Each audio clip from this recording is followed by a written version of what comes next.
Coucou, j'espère que tout va bien pour toi. Moi, c'est Sabrina pour ceux qui ne me connaissent pas. Pour ceux qui me connaissent, ben, un grand coucou. Ce matin, donc, je voudrais vous faire une vidéo très rapide au sujet du pendule, puisque ce matin sur Instagram, j'ai fait une petite séance papotage, on va dire, en story. Et donc, les personnes me posent des questions qu'ils souhaitent. Et il y a une personne, ça m'a interpellée, parce que c'est vrai que le pendule, moi j'en ai un et je m'en sers pas beaucoup. Pourtant, c'est super sympa. Je m'en sers de temps en temps, mais pas non plus des masses. Parce que moi je suis plus axée quand même sur les cartes pour le moment, ou les pierres un petit peu aussi. Et donc, alors je sais plus ton prénom, tu te reconnaîtras, hein, de toute façon je vais t'identifier sur le post, hein, pour que tu puisses voir cette vidéo. C'est grâce à toi que je vais la faire. Et je te remercie pour cette question.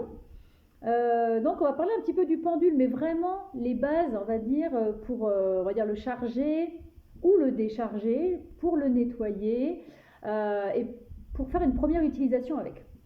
Donc déjà, moi, ce que je te conseille, si c'est vraiment, tu es en mode vraiment débutant, que tu connais rien, ça t'empêche pas d'être attiré par un pendule. Moi, je sais que quand je l'ai acheté, j'y connaissais rien. Aujourd'hui, j'y connais pas grand-chose quand même, mais ça m'a parlé. Il n'est pas pourtant spécialement canon. Il est tout simple. On dirait qu'il est en laiton, d'accord. Il est vraiment tout simple.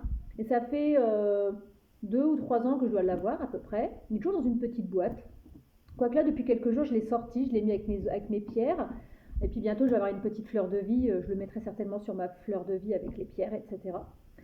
Après, chacun fait comme il veut. En tout cas, il m'a parlé, ce pendule. Et donc, un vrai pendule. Donc, il a le pendule, forcément. Il a une chaîne, on va dire, d'une vingtaine de centimètres à peu près. Et il y a une petite boule à la fin. Déjà, au niveau du port du pendule, ce que tu peux faire, c'est le tenir à peu près à la moitié de la chaîne. D'accord. Le tiens pas trop bas, tu vois, le tiens pas comme ça. En général, il faut quand même le mettre au moins à la moitié de la chaîne. Maintenant, ils vont le porter plus vers la fin, tu vois. Normalement, t'arrêtes de. C'est une fois que ton petit doigt touche la boule, tu vois. Une fois que le petit doigt il touche la boule, là, tu as la bonne hauteur. Voilà, comment tu tiens ton pendule, c'est à peu près comme ça. D'accord. Tu pinces donc la chaîne et en fait, il faut que la petite boule, elle soit au niveau de ton doigt, de ton petit doigt. Donc ça, c'est la première chose. La deuxième chose, c'est quand tu acquéris un pendule, il faut le charger. Donc le charger, c'est avec tes propres énergies, tout simplement. Donc soit en le portant autour de ton cou au quotidien, faire comme un bijou, d'accord. Il y en a des très beaux d'ailleurs qu'on peut porter en bijoux, qui sont en pierre, qui sont en améthyste, qui sont en quartz rose, qui sont en cristal de roche, qui sont magnifiques. Moi, celui-là, je n'ai pas trop envie de le mettre autour de mon cou, même s'il est sympa. Donc du coup, pour le charger, parce qu'en fait, l'avantage d'un pendule, ça te permet de répondre à une question en général, une question fermée. Oui, non, peut-être, je ne sais pas. Donc en fait, on va un peu, comment dire, le paramétrer un petit peu, d'accord. Je ne sais pas trop comment on dit. On va le paramétrer tout simplement. Le paramétrer, on va dire. Je ne trouve pas d'autre mot. On va l'initialiser, le réinitialiser, le paramétrer. Putain, je trouve pas le mot, c'est un truc de fou. Tu sais, enfin, ouais, je pense que tu comprends ce que je veux dire. Donc tu le prends à peu près à ce niveau-là. Donc moi, comme je suis droitière, je vais le tenir avec ma main droite forcément, et je vais le charger avec ma main gauche. Donc tu vas faire une petite coupelle avec ta main gauche, si tu es droitier. Si tu tiens de la main gauche, tu fais avec l'autre main, d'accord.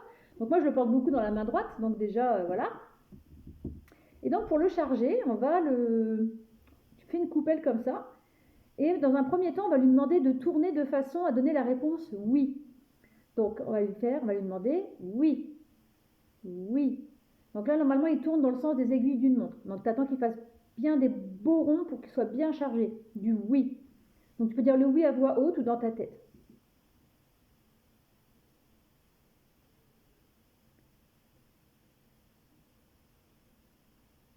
Voilà. Une fois qu'il a fait 5 ou 6 beaux ronds, on va passer au non.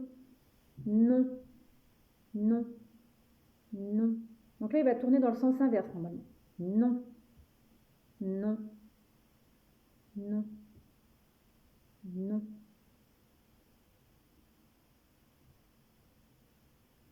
Voilà. Maintenant, peut-être. Peut-être. Donc là, il va se balancer de haut en bas normalement. Peut-être. Peut-être. Tu vois, il se balance. Et après, je ne sais pas. Normalement, il va s'arrêter. Je ne sais pas. Je ne sais pas. Voilà. Là, mon pendule, il est prêt à être utilisé. D'accord? Il est prêt à répondre à des questions fermées. Donc, en général, faut... Donc, ça, il peut vous confirmer le passé. Vous lui posez une question du passé, il va vous confirmer la réponse. Une situation présente ou future, mais pas non plus future dans 150 ans. Hein. Ça peut être un futur très proche. D'accord? Donc, une question fermée, là, il est prêt. Si toutefois tu penses ne pas l'utiliser pendant un certain bout de temps, bah, soit tu le ranges dans un endroit, pour ton petit hôtel, si tu es dans ce domaine, je pense que tu t'y connais, tu sais où le ranger. Si tu n'as pas l'intention de l'utiliser, que tu souhaites le nettoyer au niveau énergétique aussi également, donc là c'est le purifier, le nettoyer, qu'il faut le faire de temps en temps. Tu le mets dans de l'eau à température ambiante, tu mets du gros sel et tu le laisses reposer toute la nuit dans ce bain, on va dire. Et après le lendemain, tu le sors et tu le sèches simplement avec un linge propre. Voilà. Donc là, c'était une petite vidéo très courte sur comment mettre en route son pendule, comment le paramétrer, on va dire. Je ne trouve pas l'autre mot, si tu en as un autre de mot, mets-le en commentaire parce que j'arrive pas à avoir l'autre mot que paramétrer. Et je te souhaite une excellente journée et je te dis à très bientôt.